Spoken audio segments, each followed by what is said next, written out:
In 2008, Nokia generated over $76 billion in revenue. They were at the top of the mobile market. But after a few short years, they exited after losing all their market share. It seemed like bankruptcy was inevitable as executives fled, but one man could not accept this. This is the story of how a single man destroyed Nokia and how another gave them a new life. In the modern smartphone era, Nokia was once the king of the mobile industry, and as mobile phones grew, so did they. The revenue in 1996 was $7.5 billion, but by 2008, it was 10 times that. All of this was about to change. Around the time of Nokia's dominance, something happened. In 2007, a single press conference was being held which would change the world, one which sealed Nokia's fate. People watched as they saw the phone market change overnight. Compared to Nokia's classic brick phones, the iPhone was different. It was sleek, had a fast, seamless user experience, and most of all, introduced the revolutionary touchscreen. No one had seen anything like it, but smartphones were still new. Nokia was in the perfect position to adapt and retaliate, but that's not how things played out. Leaked internal reports show that Nokia wasn't intimidated by Apple's new product. Instead, they mocked it. Their engineers claimed the iPhone was expensive to manufacture. They also pointed out its failed drop test. Nokia believed the iPhone was a niche product, but really they were just seeing what they wanted to see. Nokia was the most reliable phone on the market, yes, but soon that bulky durability was seen as a drawback. People now wanted something sleek with a touchscreen. Smartphones had changed the industry forever. Nokia watched consumers flock to these new smartphones, and soon competitors began offering their own. In 2008, HTC and Google released the T-Mobile G1 with the first version of the Android operating system. By this point, Nokia's executives finally realized they had underestimated the iPhone. So how did they respond? Nokia this week announced its long-awaited iPhone killer. The N97 was Nokia's response. It had a 5-megapixel camera and a slide-out keyboard, twice the storage space as the iPhone, a GPS system, and most importantly, a touchscreen. Nokia was so confident about the N97 that they labeled it the iPhone killer. Unfortunately, it was anything but. In reality, it was clunky and the screen was unresponsive. But the biggest problem came from their operating system, Symbian. Symbian was a huge selling point for their older phones, but now it was costing them.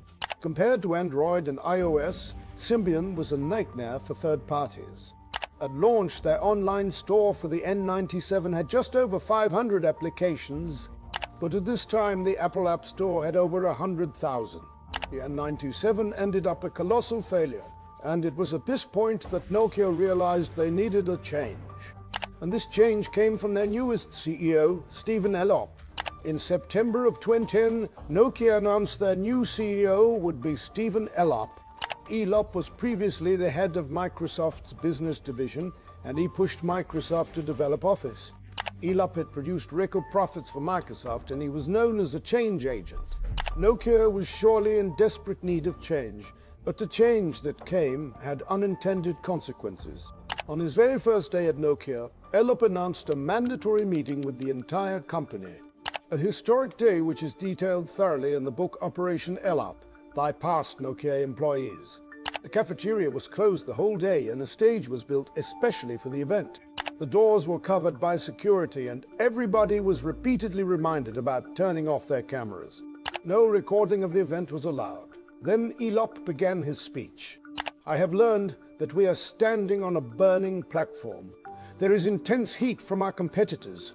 Apple disrupted the market by redefining the smartphone and attracted developers to a powerful ecosystem. At the mid-range, we have Symbian. It has proven to be non-competitive in leading markets like North America. Additionally, Symbian is proving to be an increasingly difficult environment, leading to slowness.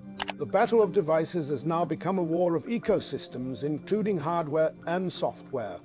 Nokia, our platform is burning. We are working on a path forward, a path to rebuild our market leadership.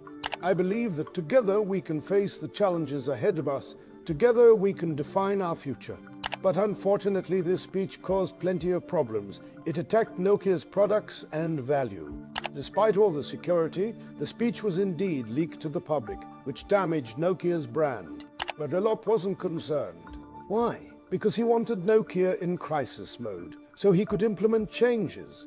Symbian obviously needed to go, but the question was, what would replace it? This would be the most important decision of Nokia's future. They could adopt Android. But Elop had his eyes set on something else, which would change Nokia forever. Elop set out to use Microsoft's OS and create the Windows Phone. After the burning platform speech, there was no time to reopen negotiations with Google, so switching to Windows Phone was the only choice.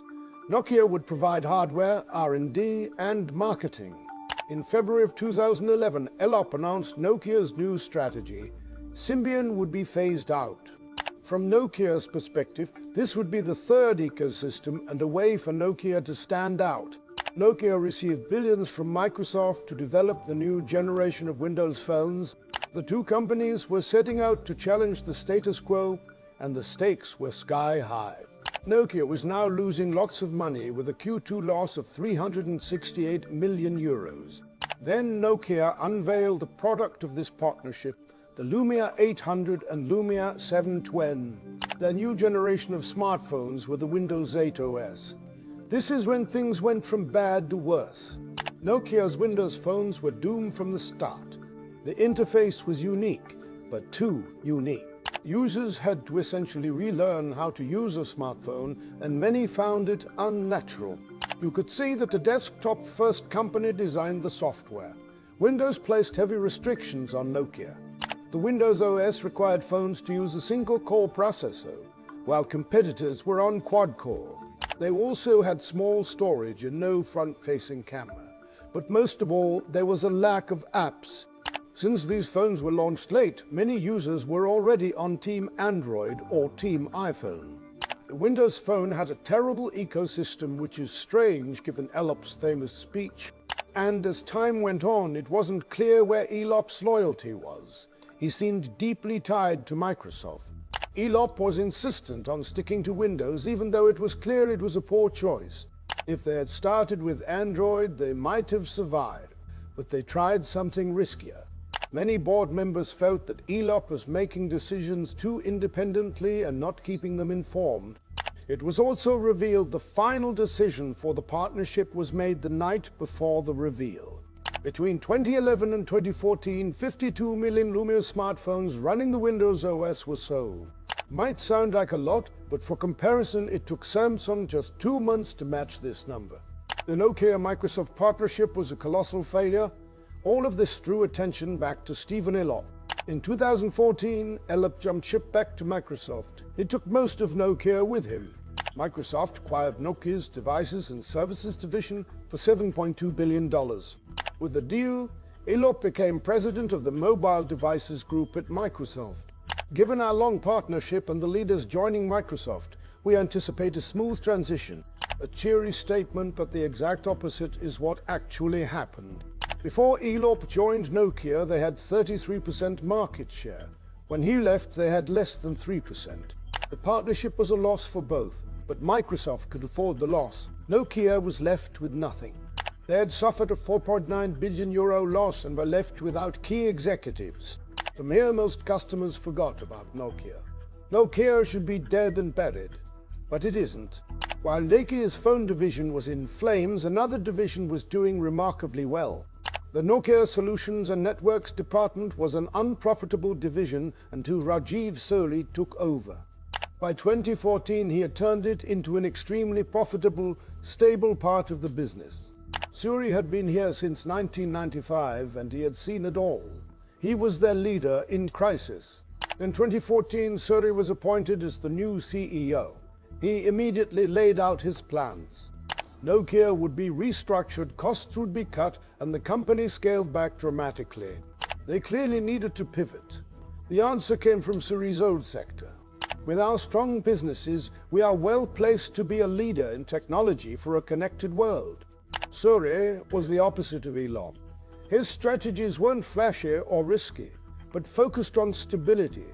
Confidence in Nokia was at an all-time low, and they needed to rebuild trust with shareholders. Nokia enacted a massive share buyback. Shareholders received dividends, and the share value increased. Suri knew Nokia needed to be in perfect financial condition after the Microsoft disaster. In 2015, they acquired Alcatel-Lucent for $16.6 billion. This firm owned Bell Labs, which owned over 29,000 patents. Suri was investing into a new technology that could save their business, 5G. Nokia was building a 5G network before it was commercially available. They couldn't afford to be a late adopter like in the smartphone race. They were up against Huawei and Ericsson, both of which had bigger networks. But things did begin to turn for Nokia. In 2018, they revealed their biggest breakthrough yet, ReefShark. ReefShark was a massive leap forward. Their bandwidth could reach 84 gigabits per second. ReefShark was also 50% smaller and reduced power consumption by 64%. Suri was pivoting from B2C to B2B. Nokia announced a partnership with NTT Docomo.